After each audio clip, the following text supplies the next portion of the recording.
Hello everybody and welcome to Written in Blood. My name is John and today I'm going to be doing a review of Scanlines by Todd Keisling. This was published in 2020 by Dim Shores and I was sent a copy of this in exchange for an honest review.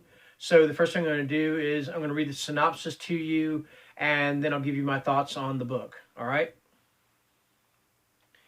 In 1987, Congressman Benjamin Hardy III died by suicide on live television amidst accusations of political corruption.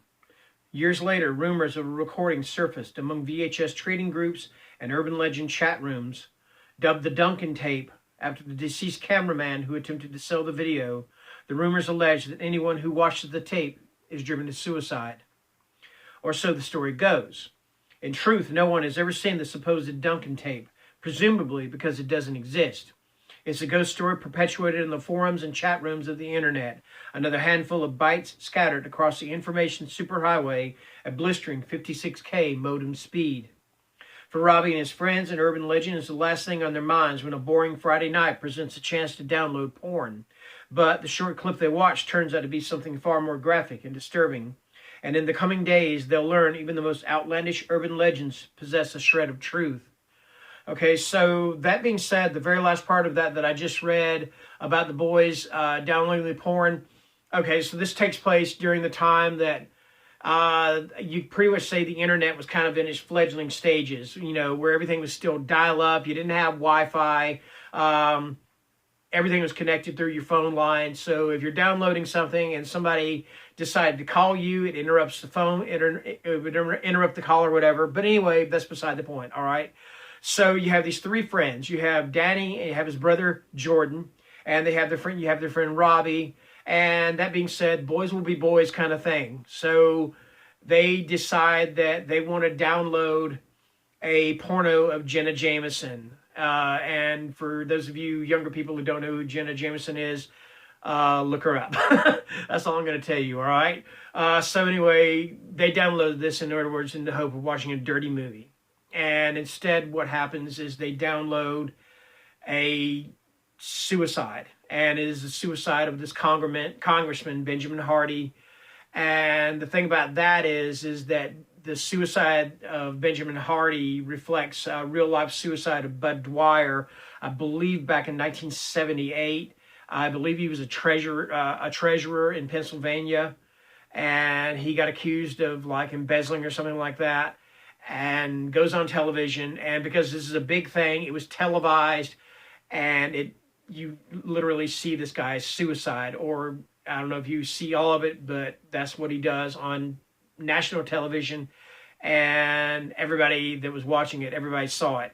Okay, so that being said, in the book, in Scanlines, what happens is that after Robbie and his friends see this suicide, it starts to haunt them. They start to see this guy's face everywhere they look. They see it when they look at their parents. They see it when they look at teachers. They see it everywhere. And it's not just in here and now, but in their dreams. They dream about it. I mean, it is driving these three crazy. It's driving them insane. All right. So they've got to find out why this is happening. What's causing this? What can they do to stop it? But the thing is the more people they get involved, including a friend of theirs, this girl named Nell, the deeper it goes and the more despairing and depressing it gets, because it affects anyone that sees it, all right? So that being said, to me, Scanlines worked on at least three levels, and I'm going to try to explain this the best I can. Okay, the first thing to me is it worked on that whole the internet as the internet urban legend kind of thing. In other words, you know, that whole thing about, well, if it happened on the internet, it must be true, you know, and which is, you know, still goes on today, all right? Then the other thing it worked to me when I was reading this, this felt like, and I know this seems like it might be impossible to say, or it might be impossible to even think about or whatever, but to me, this was like, not like a found footage movie. This was like a found footage book. I mean, it's a short book. It's only 90 pages. I mean, I buzzed through this thing pretty quick. And but anyway, I just almost got the impression like, that Keisling, he was kind of almost looking for that kind of a feel. Almost like you're discovering something like, on the Blair Witch Project, the beginning of it, three campers wandering into the woods in Burkittsville. A year later, their footage was found. This is the story of those three kids. All right. And this is their found footage. Okay. And so it works to me on that level. Okay. So, and then the final thing, it works for me. And the thing that it worked for me the most is this, and that is that,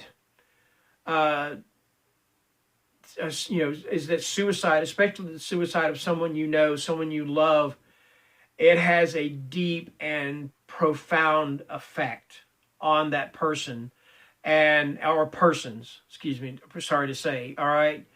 So, like with these three kids and then more kids after that, seeing this man's suicide televised, and this is them just seeing it as a video that was, uploaded to the internet, so the ones that saw it on television, the ones that saw him do this on television, it's going to have that effect, but I just believe that that's the one thing about this book that to me spoke to me the most, is that Keisling is saying that suicide has such a profound effect on the living, on the surviving, and I'm trying my best. I do not want to speak light of suicide. I'm not going to do that. You're not going to hear that from me. There's not going to be any joking.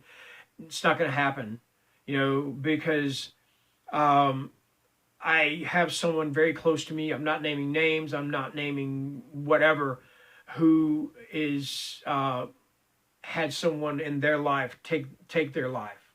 All right. Someone very close to them, again, no names. It's not going to happen. All right. So I've seen how it does affect someone. I've witnessed this. And to me, that's the main thing that Keisling has done here. So that being said, as far as my rating for this book, it's going to seem like I am being very favorable toward Todd Keisling, because this is going to be the third book of his that I've read out of 3 that I'm giving 5 stars to, and I'm not doing this lightly. I would have been, if I'd have read this book and been completely disappointed in it, I would let you know I was disappointed, but I haven't. And I'm beginning to wonder, when is he going to, when is he going to write a bad story? I don't see it happening anytime soon. So that being said, like I said, to me, those are the points that I want to make about Scanlines. That's what I got out of it. Now you may read it, you may get something completely different out of it, and that's perfectly fine. But what I got out of this book is that, suicide affects a person incredibly, profoundly.